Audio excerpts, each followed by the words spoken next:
Ladies and gentlemen, boys and girls, we proudly present our spectacular show of podcast magic and imagination full of Disney wonder, news, and pop culture. It's the Main Street Electrical Podcast with Jenn Dave and David Dollar. Hey, Jen. Hey, Dave. It's the Main Street Electrical Podcast.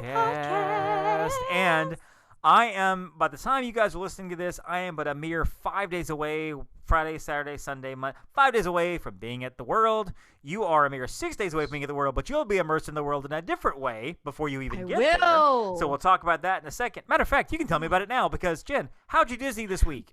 I Disney this week. I actually started packing.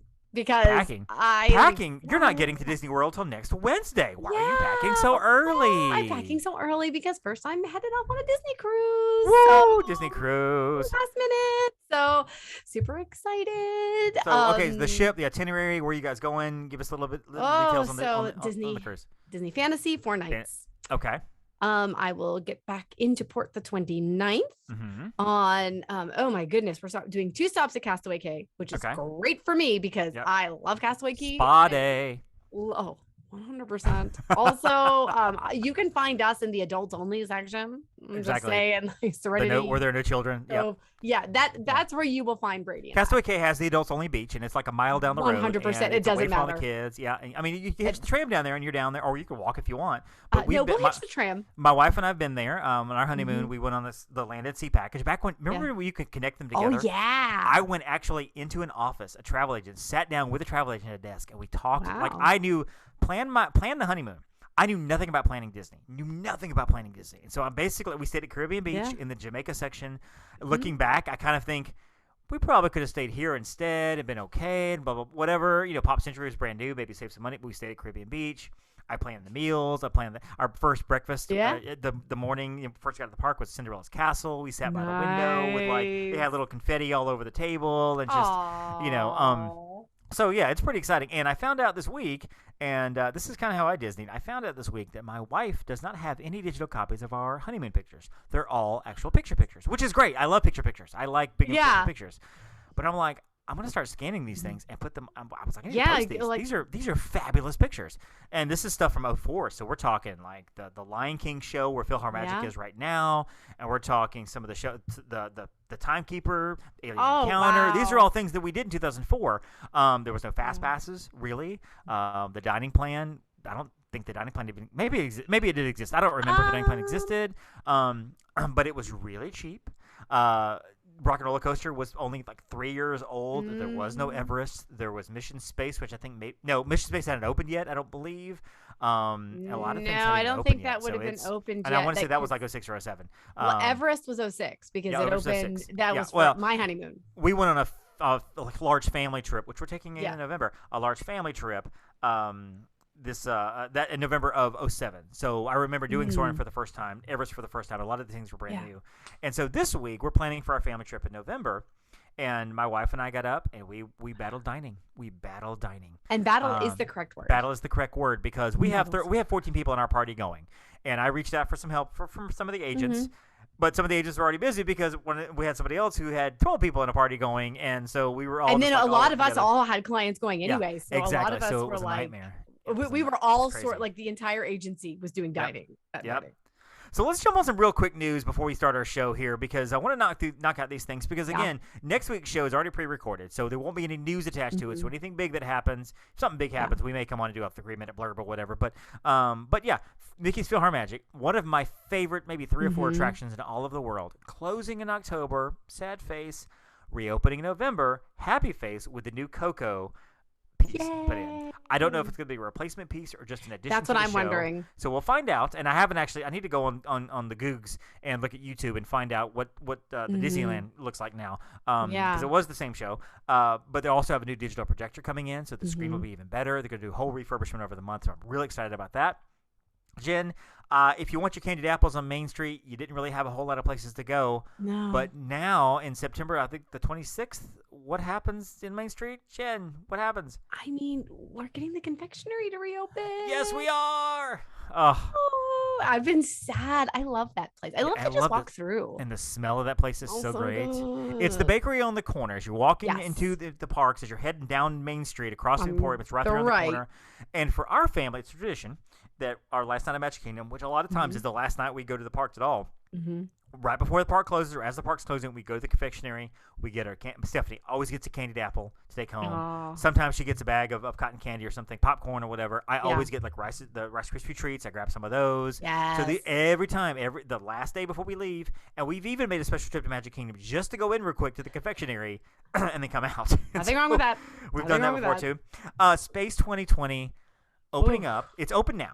Okay, it is open right now. It is open. Walk-ups. I saw the pictures. The gosh. lines are insane to get in. Gosh. Like early in the morning, they're already out for the day because you have to walk and get a reservation. Then you have to come. They tell you come back at whatever time they tell you to come back. They fill it up. It's not even a choice. Not a choice at all. Of course, reservations open up on the 27th. So the booking opened up this past week. It was crazy. It was insane. It was. That was as predicted. The dining slowed down to a near crawl. If you could even access some of the pages, you were doing well. I got nothing. We've got probably maybe 5 or 6, 7 agents we're booking it. I think 3 of us got some stuff, and that was it. Yeah. Thankfully, enough room for all of us to be able, a lot of us to be able to go. So I get to go Space 2020, and I'm so excited about that. But the pictures look phenomenal. The video looks phenomenal, and I'm hearing that the food is good. Which I'm so excited about. And we will have a review after the 50th. Yes, we will. Because we will have eaten there. And I think you are planning on lunch, and I am doing a dinner. Yep. So we should plan on me doing a quick video, you doing a quick video, we'll put it to Heather and get her put the videos together, and that way we can release it on the YouTube Quasi-producer page. Heather is good at that. Quasi-producer Heather is great at that. So no more virtual queues for Rise of the Resistance. They said we're temporarily pausing the virtual queues for Rise of the Resistance, which means now it's just standby. In Disney World. Yeah, Disney World. We should specify. Disney World. It actually starts tomorrow. And so if you're going to Rise of the Resistance tomorrow, you don't have to get up at 7 and try to get online and try to whatever. You just go straight. Well, tomorrow, as of the day of recording, which happens to be Wednesday. That's true. We're recording on Wednesday. Tomorrow's 23rd. And later on in our segment with Matt and Susie, we actually refer to annual passes opening up tomorrow. So you can tell that we pre-recorded some of this stuff. But yeah, virtual queue. Now, this leads to a bigger thing. First of all, it's temporarily paused. So we don't know if that means forever paused or they're going to bring it back during Christmas or whatever. Yeah, no idea. I feel like that's going to be really hard to throw on people out of the blue because unless they lightning lane. Unless they make an announcement saying, okay, starting on November the 15th, it's November the 1st. On the 15th, we're going to go back to virtual queue. Make it a big announcement 2 weeks ahead of time. It's hard to just bring on somebody. But this also leads to the fact that Genie Plus is probably coming fairly soon. I mean, all signs point to yes. I'm hearing reports that the systems have been really slow, that a lot of people can't access things, and they're being told by cast members that Genie Plus is being enhanced, which typically when we hear that is cast members speak for it's not working, we're trying to fix it. And so, which Genie Plus has not launched yet, so it's not like it's broken. They just haven't launched it, but they haven't launched it, but they're probably trying to get it ready because they have said fall. Yep. We are. I mean, come on. We're basically to fall. We're in fall. We're in fall. Like as of. Yeah. Yesterday so was Jen, Equinox. Josh calls you and says, "Hey Jen, should we do the Genie Plus tomorrow or this weekend for the 50th, or wait till after the 50th? What do you tell him?" Please wait till after the 50th for the love of everything good in this world, in all the universe. Please. Which means they're going to drop it tomorrow. Don't say that. I need that to not be a thing.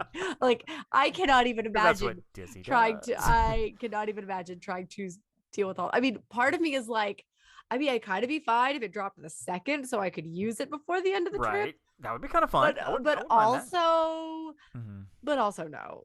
Well, okay, so those not versed in Disney tech, like the travel agents like we are, we deal with this stuff every day. Going online, dealing with systems that are slow, dare I say antiquated systems and a lot of things. They look fancy, but they don't do much. It's like I'll take whatever joke I was going to make out. But no, it looks nice, but it doesn't really do anything. I mean, it's sometimes it fails on us or whatever. So there's real concern for Genie Plus when it launches because when FastPass Plus launched, it was a disaster for a year. I mean, it was awful.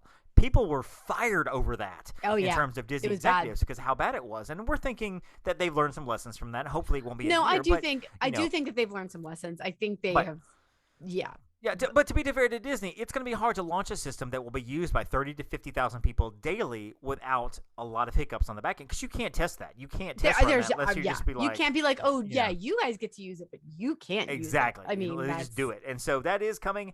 And finally, Jen, I've been praying for you. I really have. I put you down on my prayer list over this past Sunday because All-Star Sports supposed to open up in December. They're keeping it closed. They said indefinitely, but it's going to be the refurb because we knew a refurb was coming, and it's really the only one that really needs the refurb. Everything else has kind of been redone. They're doing Grand Floridian next year, of course we know, and blah blah blah. But All-Star Sports, they're like, you know what? It's already closed.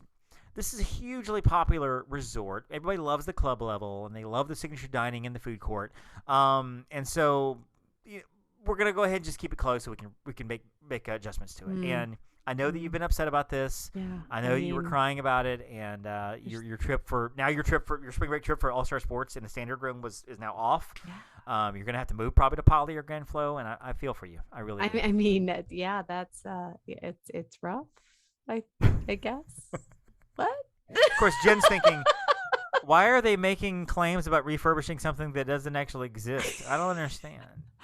I understand Grand Floridian. What there were a lot of words in that sentence in what you said. So it's like they're refurbing Narnia. I mean, it's sure take a fictional place. The unicorn, like you're braiding the unicorn's tail. I don't know that anybody's ever put All-Star Sports in something as elegant as a unicorn in the same sentence. That's a good point. That was a bad comparison. Mythical creatures.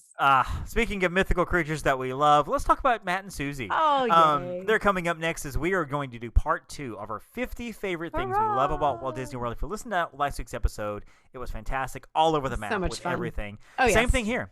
Like, because there's no parameters. We just throw it out there and everybody just does their own 50 and there's what it is.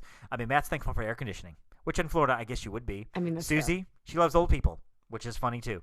So that's coming up here. So you guys enjoy the show, and we will talk to you guys next week with enjoy this show, and then of course we got next week's show coming up with the final 15 things we love about Walt Disney World. Make sure you listen to all 3 episodes and follow our social medias and stuff. You'll hear Katrina at the end of the episode about all the stuff that how to follow us and everything, and keep up with us as we're going to go to the 50th. And Jen, I will see you next week. Yeah. And we get to welcome back into the studio. We're back into our little Zoom, EO. Matt and Susie from the ImagineEars podcast. Hello, Matt, and hello, Susie. Hey, Zoomio. That's funny. Welcome back. We're happy to have you guys back. Of course, this is part two of our 50 things we love about Walt Disney World. Audience, if you haven't gone out and listened to last week's episode, make sure you go do that, where we talk about numbers 31 through 50. It's a great little podcast, great little hour of just randomness all over the place, which tonight is going to be randomness and all over the place. But Matt, the first thing I have to ask you, buddy, is how did you Disney this week? Well, it's Tuesday, so Tuesdays are our live shows. So yes, we just got done recording our episode where we played a little game. Isn't that right, Susie?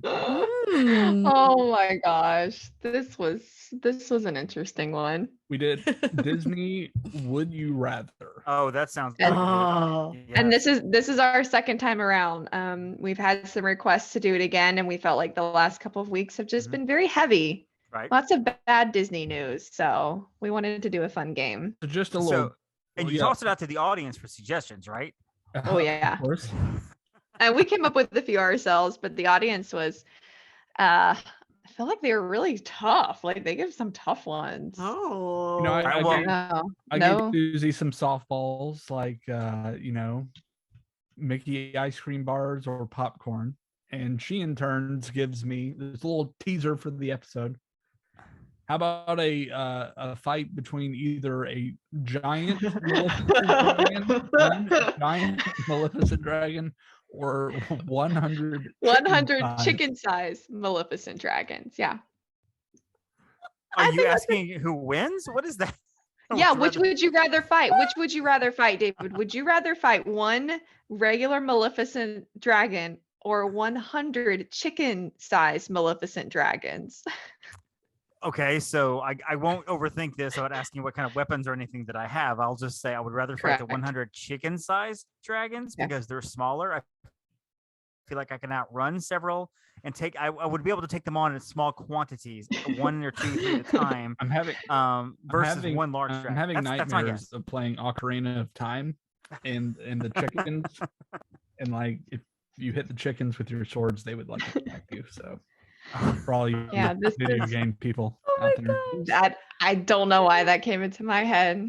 Jen, which would you rather do? I mean, I think I'm gonna go with the 100 chicken-sized Maleficent dragons. Although if they like are smart and they gang up, that could be a problem. Exactly. I feel like I'd rather have the one big one because then I can always see it. I know where it can't sneak up on you. Yeah. Which is why I don't like birds. Well, now I'm thinking about the little dragons in Jurassic Park, the ones that get Nedry was on their neck, and they kind of they spit poison at you, and this is not very magical. I don't like it. Yeah. So Susie, how'd you Disney this week? Well, now that Matt's taking the podcast. I know Matt took that one. Gosh, I don't know. Oh, I'm working on a couple of quotes. That's always good. I'm trying to help my friend decide which character dining to go to in November for her little girls, and not a lot's back.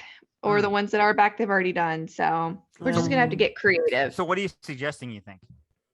Well, she'll have a 1.5-year-old and a 5-year-old. Right, 5.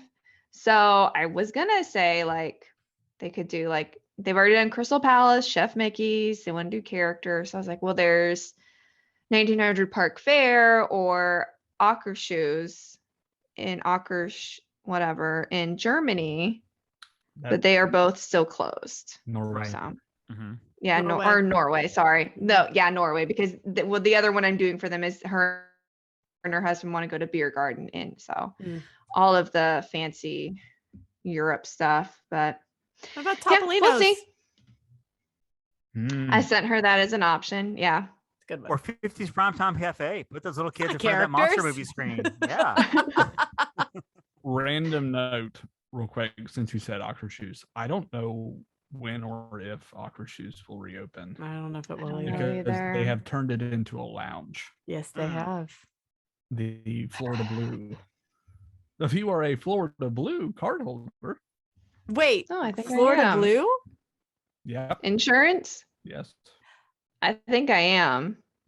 You can go sit down in Akershus. Like they have signage. They've made signage. Oh my gosh. And you can what about like DVC members? Where do we get to sit down? I mean, other than the Imagination Pavilion. Just saying. Theater. I don't know, guys. I'll make some calls. I'll see what I can do. I'm gonna call the Bob. Call the Bob. Right, so, call Chapek. Bob Paycheck. All right. So let's get to our 15 here. This is the top 50 things we love about Walt Disney World. Like I said, we've already gone over 31 through 50. So now we're going to go to our top 30. Starting with number 30, we'll go around the room, 30, 29, all the way up to number 16, which of course next week we'll have our top 15 all the way up to our number 1. But let's kick it off with number 30, and we're going to let Jen go first on this one. Jen, why don't you kick us off? We'll go Jen, Susie, Matt, and me. So we'll let the ladies go first. So Jen, Okay. Number 30. All right, number 30. I have done fireworks at California Grills and mainly, I mean, it's always great, but I have some great memories of being there during Wishes with some really good friends, and like you dim the lights and then you could see everything. And it's pretty magical. It's a good place for a proposal. I've seen those during the fireworks, which is pretty magical as well. Oh my gosh, Matt, we forgot to give Hannah a shout out.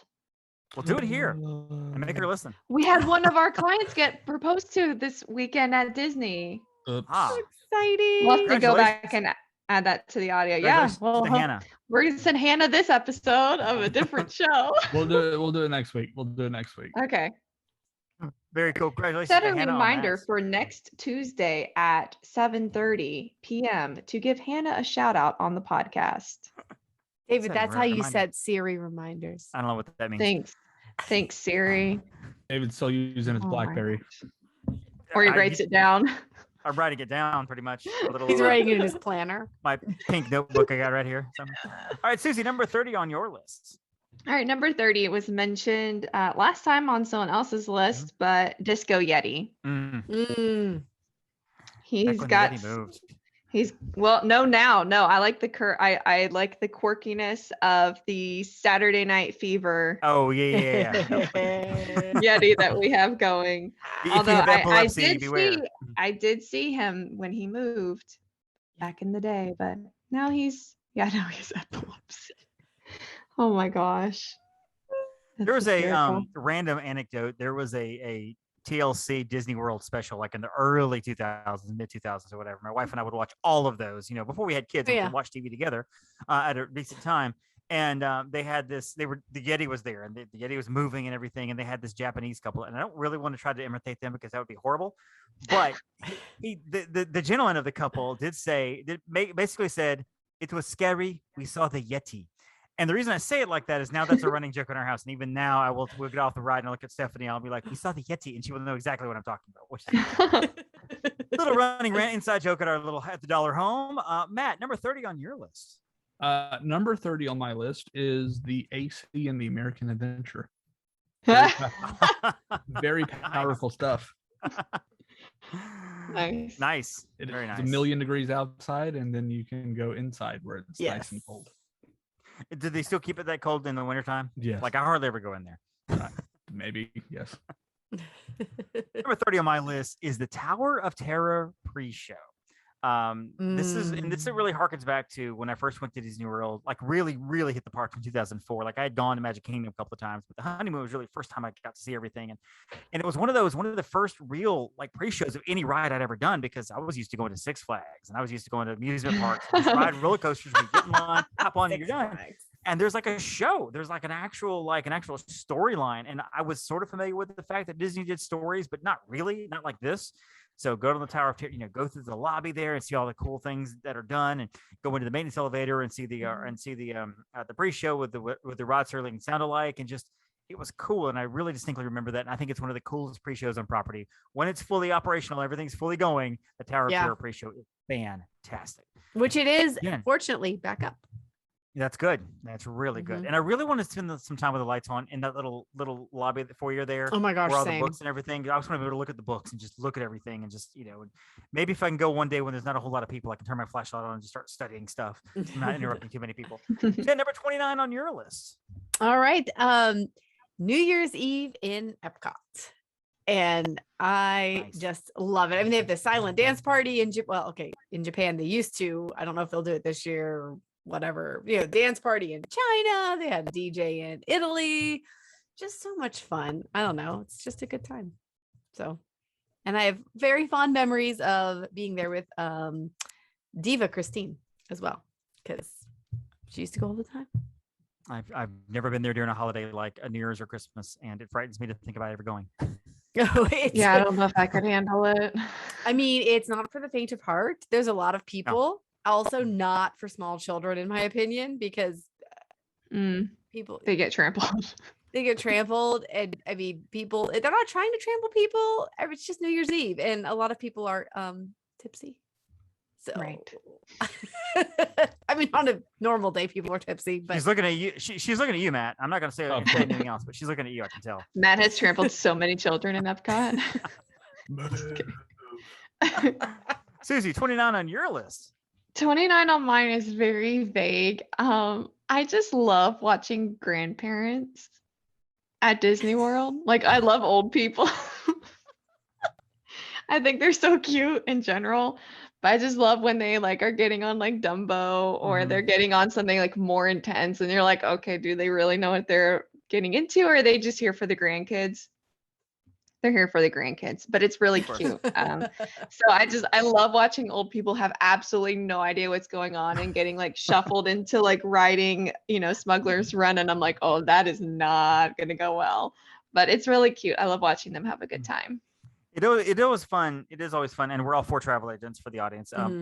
It's fun working with older folks, especially the grandparents who want to plan the trips. And of course, they're asking the questions that people just don't know the answer to. Like, is it busy in Christmas? I figure everybody would stay home. Should we go then? Or, is it, I'm looking at rides and stuff, and I'm 84 and I've heard Big Thunder is a good ride. Should I be able to ride that? Let's talk about some of these things. Yeah. Matt, 29 on your list.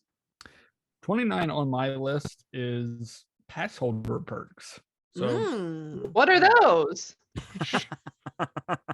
magnets. So in all seriousness, I've collected all of the pass holder magnets, and enjoy the dining discount. So Disney throws us a bone every once in a while, and I appreciate that. So nice. Maybe I'll be a pass holder one day too when I get a second job and start earning more money, because it's pricey. When does the passes sold again? September 8th. Tomorrow. Tomorrow. Okay, tomorrow. As of the night of this recording.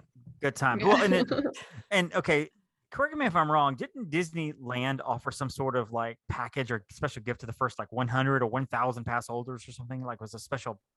Sure. I'm not making it up. I swear they did. Like, if you signed up by a certain time, there was something physical too that they got, right? That's what it was. If you signed up by the first month or two, you got like a special prize. Disney World's none of that. I don't think that's going to be the case for World. Too many. I mean, we get a renewal discount. I don't think they got to keep a renewal option for Disneyland. I can't renew quite yet. So right.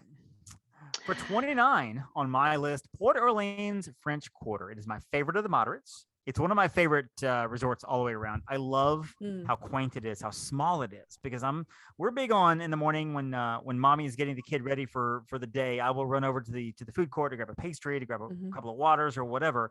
And I like having the food court right there. I do not like traipsing the entire resort like a Caribbean beach or something would make you do. French Quarter, it's right there, and the boat is right there. Whenever it does come to take you to Disney Springs, and the rooms are great. The theming is great, and I love Port Orleans French Quarter. It's one of my favorite resorts, and so that's 29 on my list. Nice. Jen, 28. 28 on my list was taking some of my friends on Mickey and Minnie's Runaway Railway for the very first time, and it was like this February, and it was fantastic because they just loved it, and they're all Disney fans, but they'd never been on it, so that was really special, and I love that ride anyway. So that also sort of counts. Like, it's a twofer right there. I can't wait to see the pre-show. I've never seen the pre-show. The pre-show is great. Wait, the pre-show is when great. we go for the 50th, I'll get to see it. Yeah, so I'm really excited for the 50th. We're all going to be there. I'm so excited. We get to pick like a group photo and I get to check Matt off of my list. That's right. Just big X on his face. Yeah. Susie, 28 on 28. I put down People of Hollywood. I really miss all the little conversations, the little games you could play, the cars, and I don't know what is coming back post-COVID at all, but I miss that. I feel like Hollywood Studios, and I talk about this a lot, I feel very strongly about this, keeps moving away from like movie Hollywood era stuff, and it's just like IP, here's another, and like I love Star Wars, I love Toy Story, but it's just like put more, I just miss that like Hollywood vibe. Right. So that's why they're on my list. I get it. And it is a struggle to not know what's coming back. And that's a problem because we don't know. We just don't know. We're hoping that all the people come back and all the jobs come back and everything, the shows come back or whatever. Now we're just in a waiting game. So Matt, 28 for you. 28 for me are special animal encounters that you can have, whether it's in the resort or in the parks. So if you're staying at Animal Kingdom Lodge in a Savannah View room, seeing the giraffes outside your window, or if you're in Animal Kingdom and you see Stella the baby elephant, well, she's not a baby anymore, Augustus the hippopotamus, or Rebecca the black male swan. I mean, it's perfect. So a blackmail swan, as in like it blackmails people. That's sketchy for a swan. I'm just my gosh, Ken. Oh my. Well, you should see the extortion elephant. Ooh. No, there is. I read far too many crime books because I'm like, blackmail. There is a swan. She does never prosper. There is a swan in Animal Kingdom that is. His name is Rebecca because they thought it was female, so they named at the time her Rebecca, and then they found out that it wasn't a female, and just didn't change. Like a reverse Kevin. How did I like not? Somehow I did not know about this. There's a few of that happens more often than not. I was watching the Steve Irwin's families, with the Australia Zoo, and they have a couple of animals like that too. And I'm like, you guys have one job. Apparently, it's kind of hard to tell with birds. Next time, birds are stupid anyway. In the little enclosure with the swans, there's a black swan, and that's most likely Rebecca. All right, well, I will go wave to Rebecca. Different than Black Swan the movie. Not a good movie. I did not like the movie. That was not a good movie. No, I didn't like that movie. No, Natalie Portman, her Oscar, whatever. Ugh, not good. Number 28 on my list. I love walking onto the monorail and hearing "Please stand clear of the closing doors," and then of course, "Por favor, manténganse alejados de las puertas." I love it. I love it. I love it. I love it. That is one of those signifying I'm at Disney. I mean, maybe I've been to Disney for 5 straight days. I just haven't made it to the Magic Kingdom yet. I mean, I don't know what sociopaths would do that, but like just hearing that on the monorail, even if it's on day 2 or even day 3, it's just like, oh, this is so great. I love it. I love that sound. I love that voice. I'm hoping they never change that voice. It's like it's an iconic sound at Disney World, and I think it's fantastic. So there aren't many places you can go, Universal, Six Flags, Circus World, wherever, that you get iconic narrations like that, and that's what you get there. And so yes, the whole "Por favor." And I blasted through it just now because if I stopped at any point in time, I would screw it up. And I'm not even sure I said it right then. So, you push forward with confidence and hope you get through it just right. Dude, I took 4 years of Spanish and I still can't get it down. I've got 2 shirts and a hat that I on it. So it's cute. Jenn, 27 on your list. All right. So this is the time, and it's actually the same trip with the Runaway Railway I just referenced, but we went on Smuggler's Run and there were 6 of us. And we got to unlock Chewy. So I got to ride Smuggler's Run with Chewy, and it was yay. Oh, it's so great. Like we had our marching orders going, and I'm like, okay, you do this, you do this, you do this. And we're like, okay. For the 50th, you're in charge on the 50th. Get the 6 of us together, however many people, and we need to do it. And you tell us what to do. I will tell you what to do. Because it worked. And I have a Hollywood Studios park reservation for the 2nd because I couldn't get into Epcot, so I'm planning on hopping to Epcot in the afternoon. So if anyone wants to go to Hollywood that morning, I feel like Epcot's open again. Maybe I'm wrong. Yeah, it reopened. It is not for pass holders. On site. Got it. I think they love you so much. And I'm staying at a hotel. Yeah, I know. Well, regardless, it's worth it to unlock. We'll figure it out. Yeah. And so Jen, no, real quick, what happens when you do that? I know that we're talking about like we're all smiling and laughing and everything, but for the audience, they're like, what do you do? What are you talking about? So for Smuggler's Run, it's typically oh my gosh, Hondo. I'm like Hondo. I'm like right. Yeah, Hondo Onaka. Right. Yeah, yes, exactly. So it's normally Hondo who's like kind of narrating you through the different things. But when you unlock Chewy, you have him like at you as well, so you still have Hondo. Wait, language track. Can you say that again? What does he do? What? So the birds from the Hitchcock movie come down. Is that what we're talking about? Yes, that's exactly what happens. No, but so it's great because the way is as soon as the cast member closes the door, like Chewy growls, and you're like, oh, yes, we did it. So he's also, kind of intersperses between. So it goes between Hondo and Chewy the whole time. Right.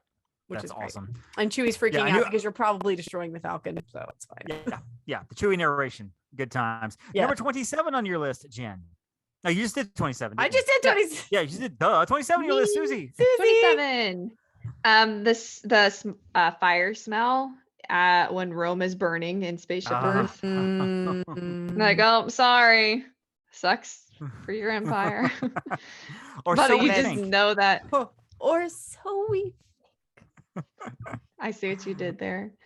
Yeah, I just love, it doesn't even, it's that kind of fire. It doesn't smell like fire to me. It's just kind of like, I have weird. A candle that's but you know what it is, and it's iconic, and it's like a Disney. Yeah, you're like campfire. You don't smell that. You don't smell that one anywhere else. Right. Yeah.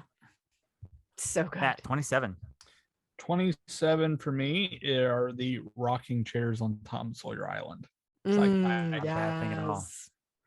My escape place. It's a good place. My occasional bag lunch. Those things Good. You sound like actual Tom Sawyer. I got my bag lunch. I'm gonna go sit on a rock. You gonna whitewash the fence? Might watch I Love Becky.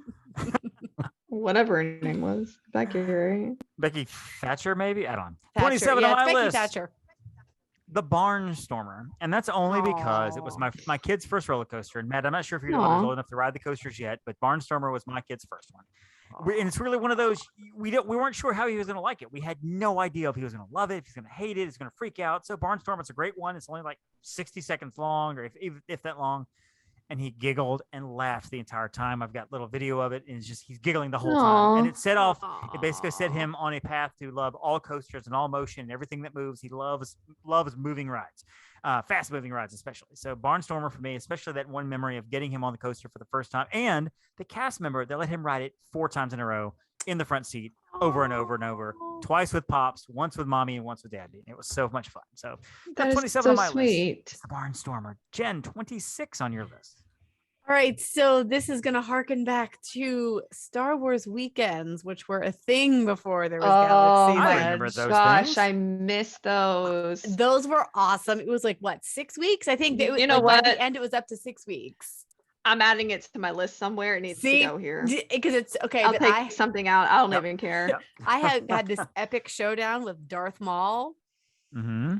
And it was amazing. The video, like we were like circling each other, and I don't know, it was just amazing. I still post it when it comes up on my memories, and I'm just like staring him down, and I've got great video and great photos. Yeah, so that's definitely up there.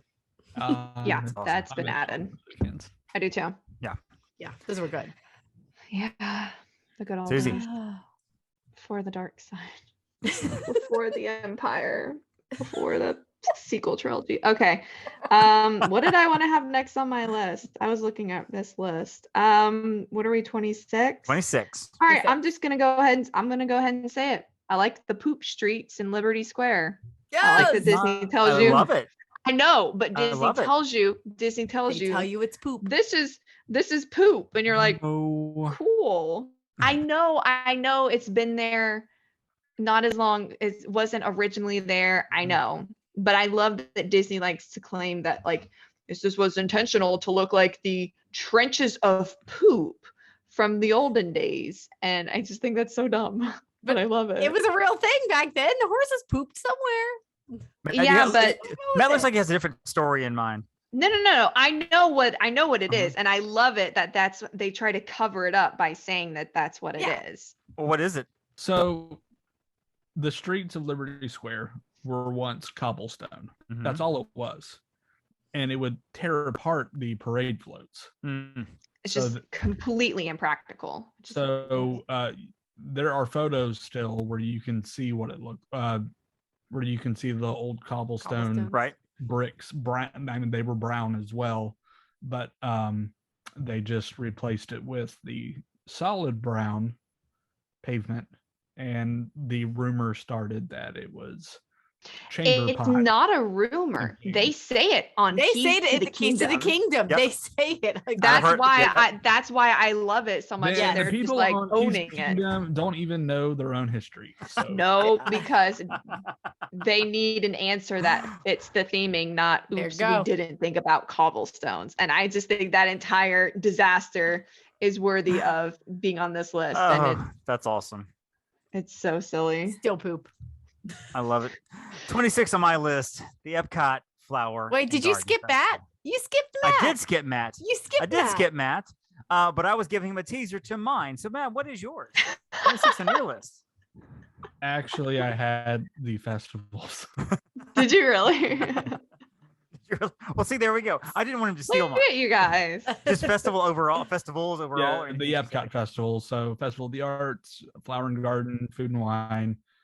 They're all amazing. So Mhm. Well, okay, so in the upcoming year, if you knew you can only go one time to one festival, it's the only one you're gonna be able to go to. Which one are you going to? Oh, I really like Food and Wine, but I really like the art in Festival of the Arts. The art is cool. So, Yeah. The art I is think cool. that one gets overlooked because it's newer, but they have And a it's not as lot going long. on. Yeah. It's a lot shorter, but and they have like cooler food things for pictures. So. Yeah. See, I was thinking because I had said flower and garden, but I don't have food and wine anywhere listed on my list. So I guess I'm going to have to go with you, Matt, and just say festivals in general.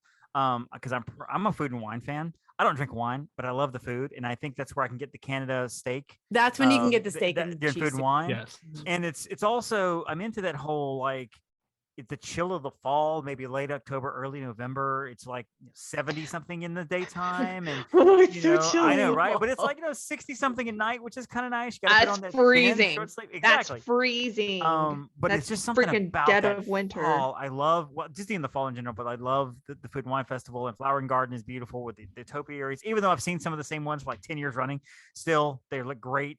They just look cool. They're great. They're great for pictures, as Matt would point out. And so, yeah, I'm going to go with you, man. Just say the festivals in general. So good times. 25 on your list, Jen.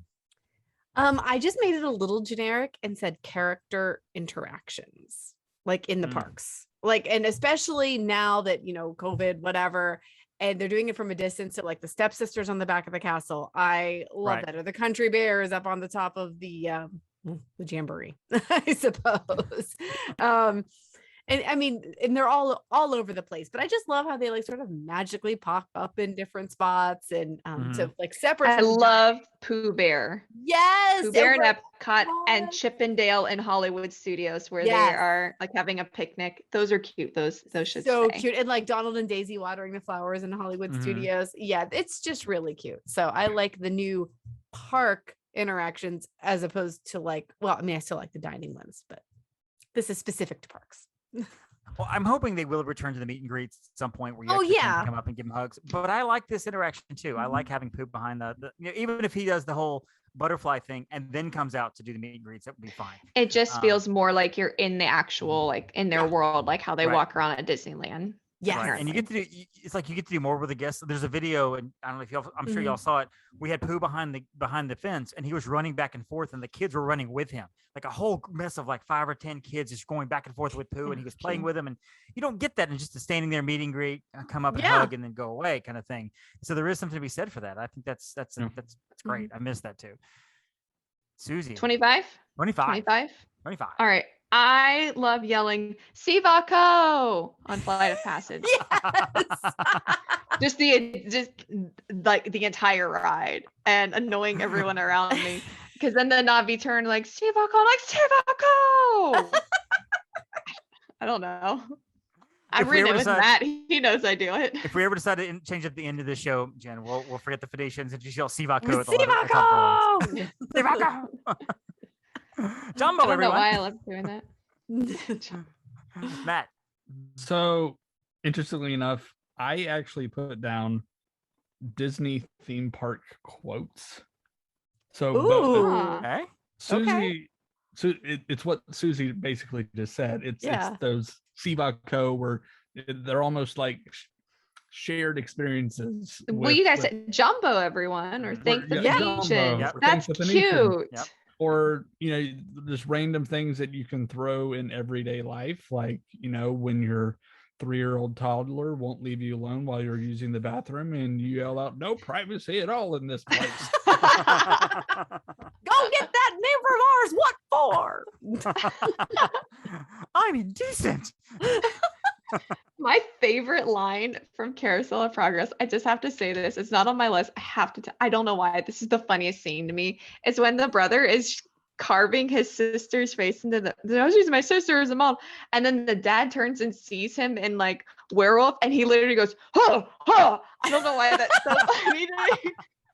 I crack up every time his startled sound. Oh, it's so funny. So. That'll be fun on audio. My brother and I do that all the time. Like David, like you were talking, like the little things that you carry from your Disney trip. When something scares us, my brother and I go, "Oh, oh!" Like we're an old man having a heart attack. Sorry, I'm derailing. I digress. Okay. Go ahead, David. Derailing's good. 25 on your list. Yes. Blue road signs. I love the blue and purple road signs. I do. The purple signs as you're traveling from place to place on the roads of Walt Disney World. The blue ones, the purple ones, whatever, telling you where you're going to go. And it's an indication of you know who you are. In your Magical Express, you've come under the big archway of Walt Disney World, and all of a sudden, all the signs are purple, and it's like Caribbean Beach is this way, and Epcot is that way, and just you're like, I know that place, and I know this place, and it's like the meme with Leonardo DiCaprio. You're just pointing. You're like, I know that one, and just it's I love the feeling, because to me there is just something that when you get there, when you're finally there, after all, whether you're flying or you're driving or you're biking or whatever it is, however you got there, when you're finally on property, there's just something different about the feeling of like, I'm not in the park yet. I'm not even at the resort yet. I'm still in this stupid Magical Express bus that I've been on for 45 minutes because we got started late, but I'm on property, and those signs just make the difference. I love seeing those signs. Now, if I could go steal road signs, I would steal one of those. If they go missing, I guess they know where to look. Pretty much.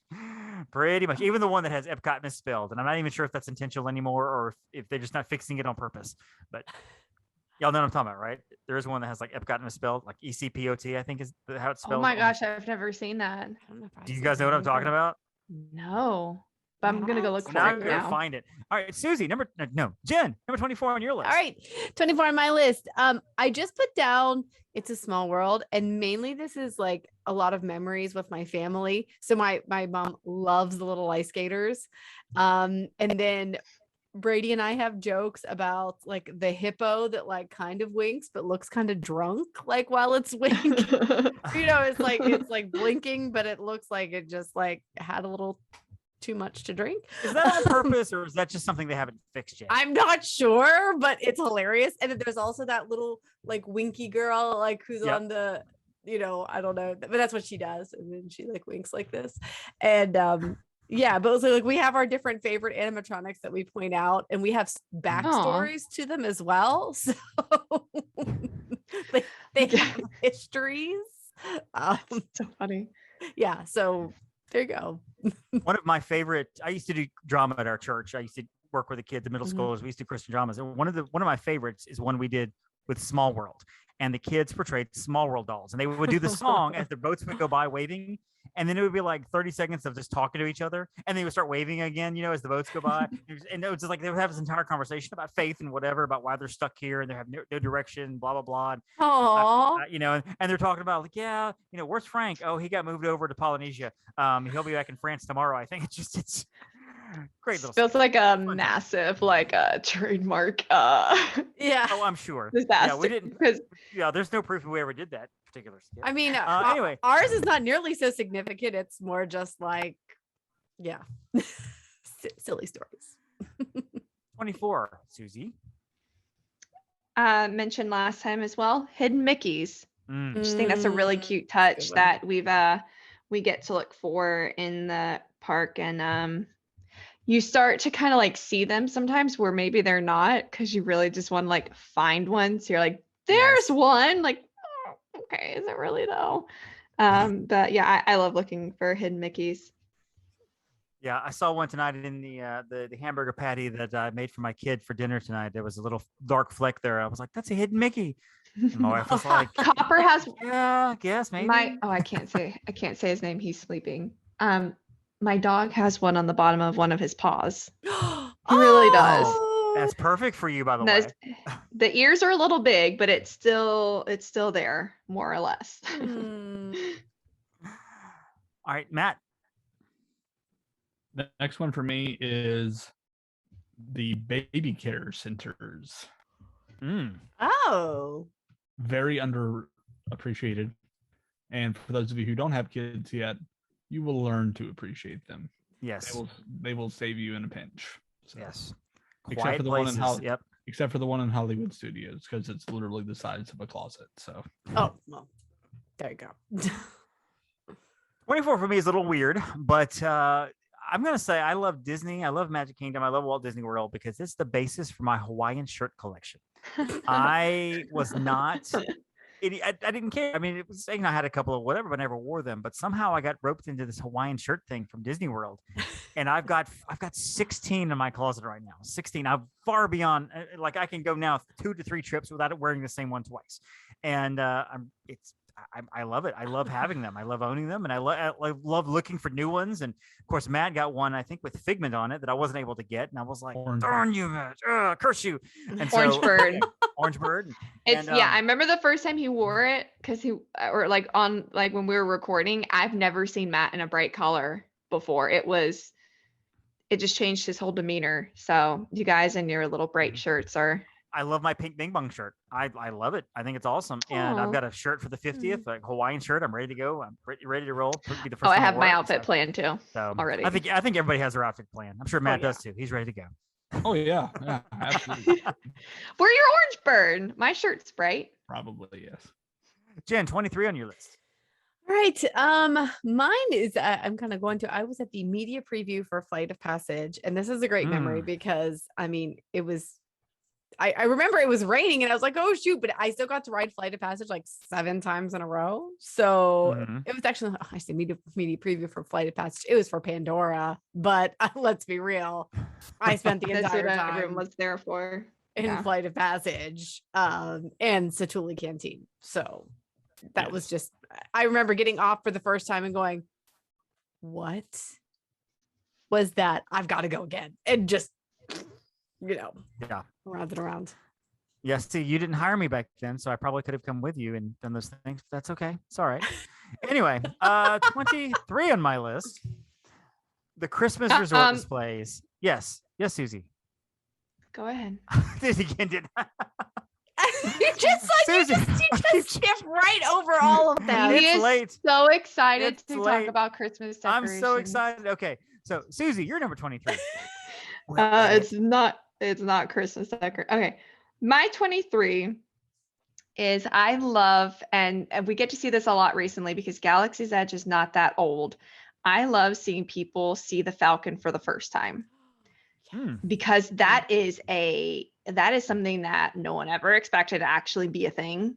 And seeing like grown, and now this is going to sound like very like, oh, everyone that can like Star Wars. Susie's like, yeah, I know. I was a teenage girl when I started liking Star Wars. I get it. But really seeing grown men like being taken aback by seeing the Falcon that they grew up with, 40 years ago when the original movie came out is really cool to see. Yeah. It's like, okay, they get it. So that's a special thing. Yeah. Very cool. Matt? Next up for me is the Skyliner. I love the Skyliner. Oh, it's so much fun. So good. Yeah. So relaxing. Love the Skyliner. Yeah. Great addition to transportation. Yeah, they really had a win with that one. Even with the few times it's kind of had a few bangs here and there. I feel like they've really succeeded with the Skyliner overall. That's a big win in a year or 2 or 3 when Disney has needed wins. That's been one of them. Yeah. 23 on my list, the Haunted Mansion. I love the Haunted Mansion. I do. Just everything about the Haunted Mansion. Specifically, I love the graveyard scene. I love the singing busts. I love the technology behind the singing busts. I've often wanted to go walking through the Haunted Mansion with the lights on just to see things, but part of me doesn't because I don't want the illusions to be spoiled. I love everything about it. And I'm sure it's also simple and mirrors and graphics and whatever, but it just looks so cool. The ballroom scene with the ghost dancing around and flying around, everything was just incredible. There's that. And first time I saw the Haunted Mansion, I was 7. I had just seen Poltergeist, and so the Haunted Mansion scared the absolute bejesus out of me, and I cried. I ran out the first time too. Yeah, I couldn't even stay in the stretching room. But before that part even started, I was like, shut it down. Yeah, but I had not seen Poltergeist. So I was refusing to see. I still haven't seen Poltergeist. Well, I then would not go into Pirates of the Caribbean after Haunted Mansion at 7 because I was like, I don't want to go in there because it's dark and scary. Which once I wrote it in 2004 as a 28-year-old, I was okay. But yeah, I love the Haunted Mansion, just everything about it, all the decor and everything, the graphics. So that's 23 on my list of things I love about Walt Disney World. Number 22 on your list, Jen. Riding the train. And it's been a minute. It's been over 1,000 days. It's been a long time since I've ridden that train. Yeah. But love riding the train. Brady loves trains. It is sad. But I mean, I get it. Why? But it's just like really neat riding around, seeing all the details and the different vantage points. So I cannot wait till I can ride it once again. Nice. Susie, I don't want to skip you. I would never assume you would. All right, 23? Yeah. All right. No, 2. 22. Yep. Confused looks on people's face when they ride the Jungle Cruise for the first time. You know when someone's never ridden the Jungle Cruise when they have no idea what's going on and it is all over their face. In all fairness, sometimes it is hard to hear the cast member over the boat, over the water, over whatever. Bad speaker system. Over the bad speaker. Right. Yeah. So when they don't know what's going on, yeah, and they're like, what? Or Dr. Albert falls. Like they don't hear that, or they don't get it. And it's like, you really didn't know what you were getting into. I love those expressions. Yeah, just be on the lookout next time you go. You'll be able to tell when it's someone's first time on the Jungle Cruise. Yeah. That's hilarious. Matt, 22. I'm going to throw out Disney merchandise, just in general. As in, you're going to throw it as in that's your number 22, or you're actually throwing out Disney merchandise and not talking about it? Because yeah, he's got a cannon. He's going to be shooting T-shirts to us. T-shirt cannon. No. Yeah. Number 22 is Disney merchandise. There's literally something for everyone. Whether you need a princess dress for your kiddo, or if you want a fun Hawaiian shirt, you're going to be able to find something that fits you. All right, quick, Matt. I'm a pin collector and Disney Hawaiian shirts. What do you collect? 1 to 2 things. Tiki mugs. Tiki mugs. I see the collection. Disney tiki mugs. Susie, what do you collect? I don't know. I've started getting into pins. Pins? A little bit, but I actually don't know if I buy them at Disney. I like seeing the ones that people make online. They tend to be more creative and unique. And cheaper, probably. Yeah. Maybe race medals. Maybe Run Disney. There you go. Nice. Jen, what do you collect? Mugs and lots of mugs. Lots of mugs. Mugs. Minnie ears. Yes, you have a lot of Minnie ears. Yeah, those two mainly, and then Haunted Mansion paraphernalia. Decor stuff. Yeah. Very cool. 22 on my list. Christmas resorts. Basically, the resorts at Christmas. I'm thinking specifically of the deluxes. I will hype up the Grand Flow right now because it's my favorite. Because it's wait. Could you say that again? It's All-Star Sports. It has a great Christmas tree. There's an all-star Christmas tree trail. No, Grand Floridian has the walking gingerbread. Like, it's a gingerbread house. You walk, but you can't walk in it because it's the shop. People are inside the shop selling stuff, which is hot chocolates and gingerbread and cookies and things. It's good. You walk into the Grand Floridian and there's this smell of gingerbread. And it's like, and it's just incredible. You know, you go over to the Epcot resorts and they've got the chocolate carousel and they've got the big train set and everything. And they've got just, even like Animal Kingdom, which doesn't have anything specifically, but they've got the massive Christmas tree and the decor around and just how they go so, not just at the parks, but at the Wilderness Lodge. So all out for Christmas. Wilderness Lodge has the big tree. Oh, yeah. That's really pretty. Just incredible. And they all start going up around mid-November or so. And just being able to go there. And I love Disney at Christmas time, being able to see all the Christmas stuff go up, and especially at the resorts. And I think the Christmas stuff at the resorts are magnificent. And it's just so in the season. I love it. Love it. So 22 on my list. Jen, 21 for you. Mine kind of goes along with Matt's last one. But I just put it shopping at Main Street USA. So for all the merch, yes, all of it, whether it's for the Doonies, for the art, the merch, all of it. Swag. She's walking in, she's like, "It's a new Dooney. Should I pay Dave $1 or should I get this Dooney? I'll get this Dooney. He's fine." Yeah. I mean, to be fair, they all agree with me, so pretty much, yeah. Nobody's gonna side with me on that one. Yeah. 21 on your list, Susie. I love talking to cast members in Animal Kingdom about the animals which they are attending. Very oftentimes the cast members, I don't think I've actually ever had a cast member at Animal Kingdom who isn't like, the wilderness must be explored. Oh, that's cute. But yes, they are. They're passionate about those animals. I love talking to them about like the different things, learning their like routines. I love the tigers at Animal Kingdom because I was there. So there's the male and the female cub. I was there for their parents' first date. As they were starting to introduce them slowly. They couldn't actually interact yet, but the male tiger was pacing back and forth because the female was on the other side of the wall, and they were just like getting used to each other's smells, and we were there for that, and it was really cool. And then she got pregnant. I feel just very invested, so I love like catching up on the tigers. But the cast members know the animals, and I think that's really cool that they're not just there to give you facts. They also know the little like quirks and personalities of the different animals that they are, I guess, attending or in front of. I really want to hear a Susie dating story where or whatever guy she's no, going first out of all, with, no, you don't. They're walking back and forth by each other. They're kind of, and with the glass introducing each them. other. Exactly. And we'll stop there because the rest of her story we just won't get to. But no, they actually go way worse than that. That's their podcast for a different time. Matt, 22 on your list. 22. 21. Sorry. Yep. I have resort room service. Ooh. Yes. Yes. Yes. Especially staying at one of the deluxe resorts. We've had really great experiences, especially at the Grand Floridian. And nothing says Grand Floridian like having your breakfast delivered to your room by a gentleman named Winston. Or having the Ohana menu delivered to your room at the Polynesian because you can't get out because you have a toddler. Like that is.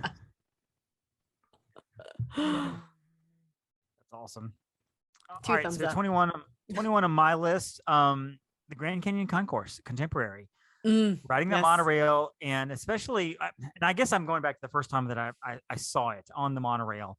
As I was coming in, obviously, I'd seen the monorail that goes into this Contemporary building. I didn't know anything about it. And as I'm entering the building, I'm looking out and I'm like, holy crap, this is amazing. Look at all those rooms up there that you could stay in, which I can't stay in, but you could stay in. I'm looking over there's restaurants and this little bar, and there's the shops and stuff. And it's just this massive open area.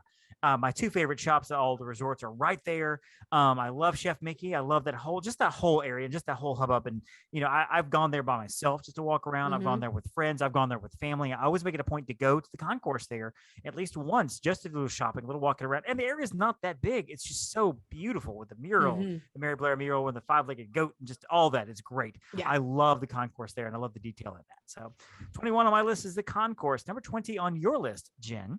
Getting a Joffrey's in Tomorrowland or at the end of Tower of Terror. I mean, I'm not really picky. Anywhere there's a Joffrey's, yeah. Basically, if there's a Joffrey's, I'm happy. Those happen to be my two favorite locations, but not picky. Susie. I had to put it on the list when Jen said it earlier. Star Wars weekends. I had, oh my gosh, those were they were so good. So many good memories. And it makes those like, I don't want to say like B or C level characters, but I will, because it's not the like, main cast, but it makes them like, Captain Typho. Like I remember seeing him and like, everyone knows Warwick Davis, but like that was like, everyone got like really warmed up to him with the fans. And obviously like Ray Park is great with fans. And other things apparently, but yeah, it was just a really good time. Backstory.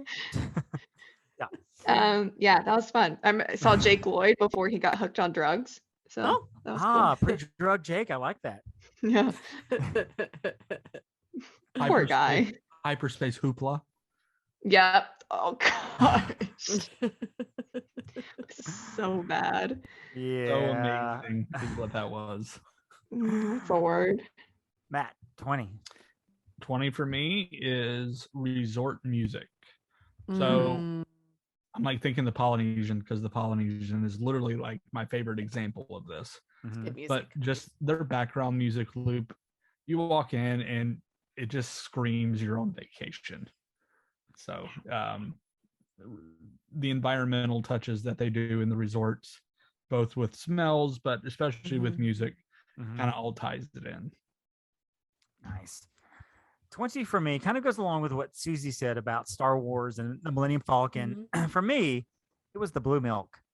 20 on my list is blue because I'd never had blue milk before. And of course, they had blue milk and green milk, which I'm not really sure where green milk comes from. I don't watch all the cartoons. The Last Jedi. Last Jedi, that's probably why, because it's not as good as blue milk. Yeah. It's not. Oh, whatever. It's not. It's the thing that Luke is milking. But the blue milk is so good. And it's one of those, it is a every time I go to the parks, I have to get a blue milk kind of things. Like I have to do this whenever I go. It's hit that list, that mental list of it's a must do for me at Disney World. Wow. And I will wait in line for it. I just love gotta the blue do milk the must do's. Gotta do the must do's, like the blue milk. And I just think it's creamy and it's good. And I'm thinking about it now and I really want one. And I can't wait to have one in about 3 weeks. About 3 weeks, Jen, you can have one. 19 for you. All right, 19 for me. So it does involve the Haunted Mansion, and it was one of the nights when they had a DVC thing, and we're in there, and because everybody's a DVC member, the entire room did the stretching room spiel. I mean, the entire room did every word, and like at the top of their lungs, and the cast members are just like, whatever. And it was fantastic. Oh, I love that. Yeah, Disney people can be like really annoying though. Yeah, like that would be super annoying during the day. You want to do that on like every ride, but you can't.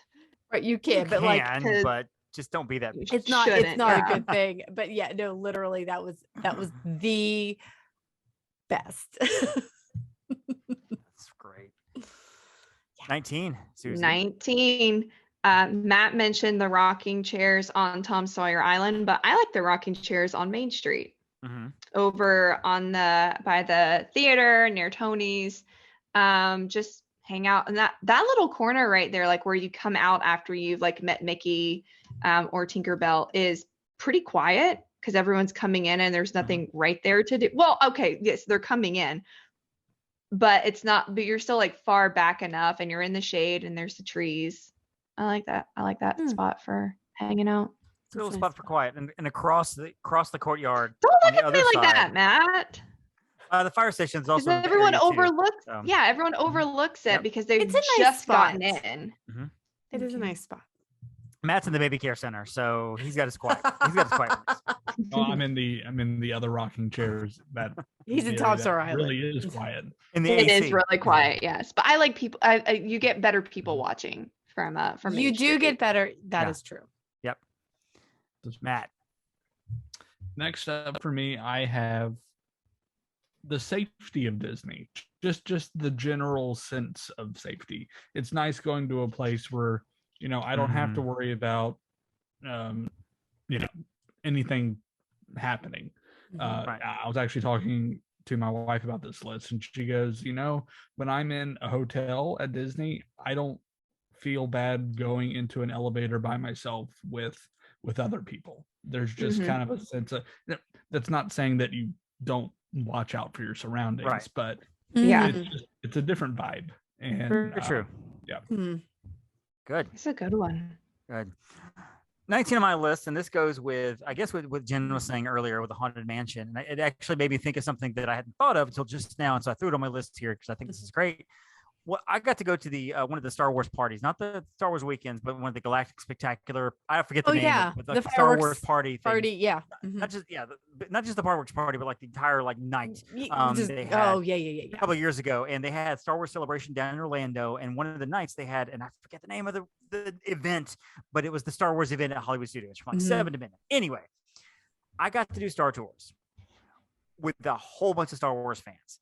Half of them were dressed. A lot of them were in cosplay. It literally was like I was watching. I was in there. Too cool. There were Jedis on board. There was a Twi'lek on board. There was there's a whole bunch of people on board. They all everybody was all into it. Everybody was cheering and laughing and shouting and just it was so much fun.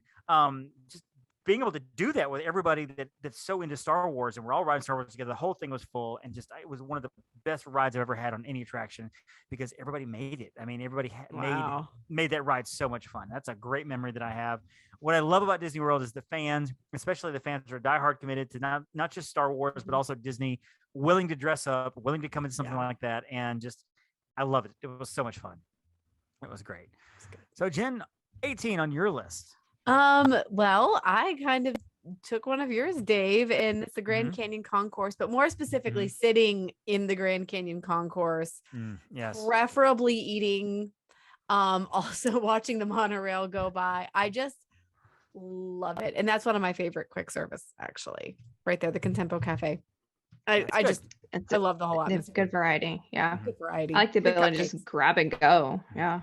Yeah. They're good with allergies too. I know a lot of them are, but that's specifically, since we're talking about it, that's really good with allergy menus and allergy items that you need. Yeah. That's just that's one of my happy places. Like I just like in my head, like can sit in the Grand Canyon Concourse. Like, All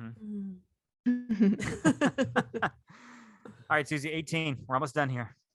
18. I love, not characters, because spoiler alert, that's somewhere else on the list, but cast members who are in character. I like playing around. So think of like the attendants on Rise of the Resistance when you're on the First Order, or obviously Haunted Mansion, or just Tower. Apparently, because no, thank you. I don't want to fall. I think that's a reasonable objection, but I love that. I think that obviously adds immensely to the entire experience, and I love joking back and forth with them. And again, I think probably the best experience of that is because you have a little bit of downtime is at Rise of the Resistance when you're waiting to go into the interrogation room. You can have a lot of fun with your cast members there. Absolutely. Very cool.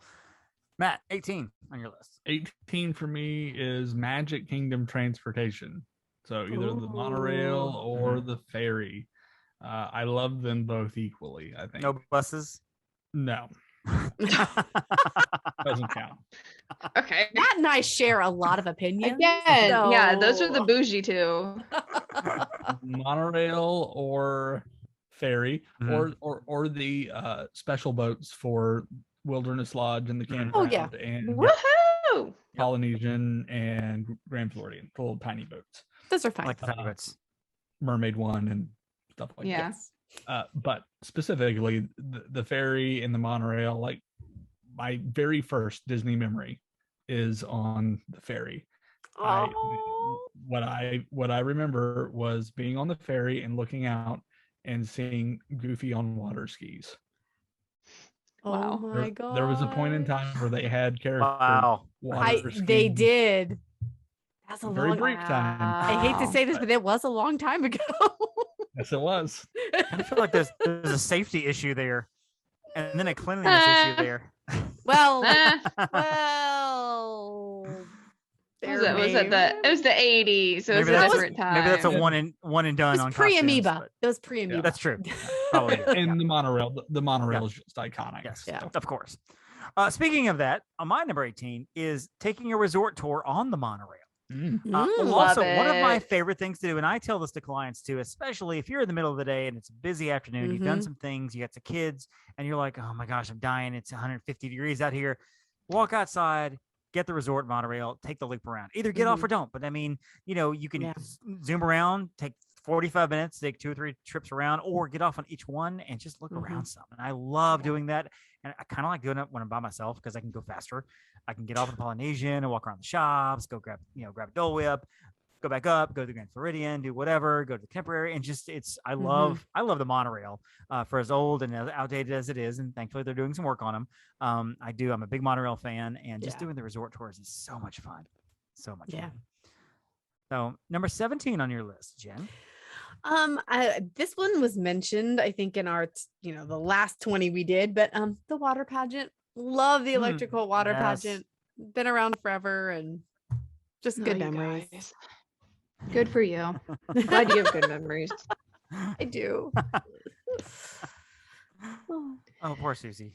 Susie, 17. I know. Life is so hard.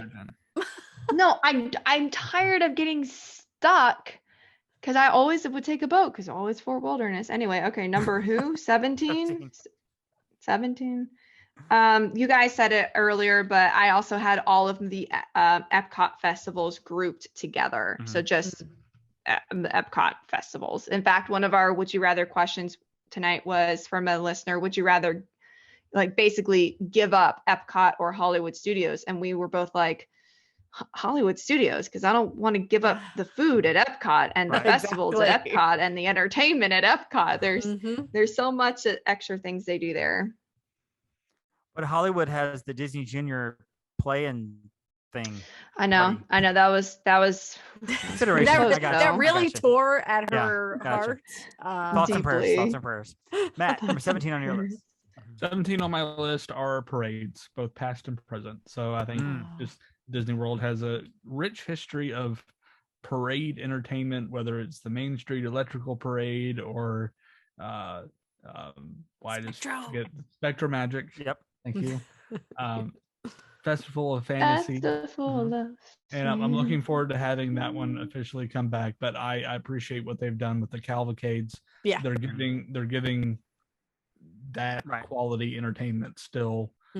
Just parade bursts. Way. Yes, parade bursts. 17 on my list, and this also speaks to entertainment. It's Happily Ever After.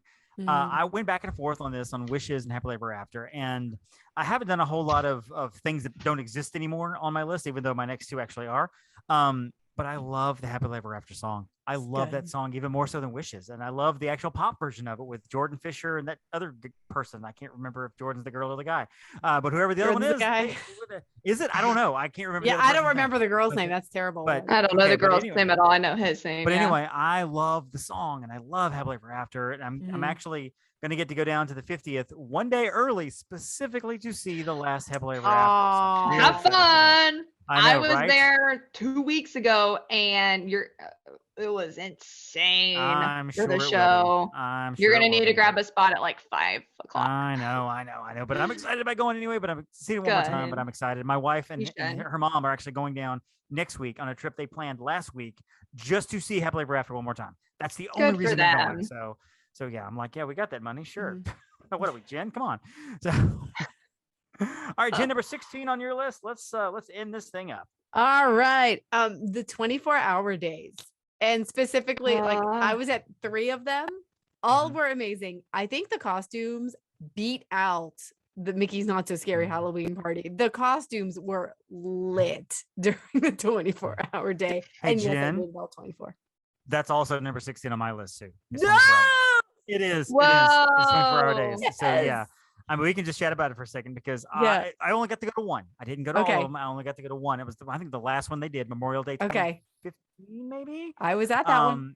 And it was when my friend Joey and I decided to do one of our challenges, and we did 50 attractions in 24 hours during Memorial Day, a Star Wars weekend, and a 24-hour day. It was like this perfect storm of humanity and coming together.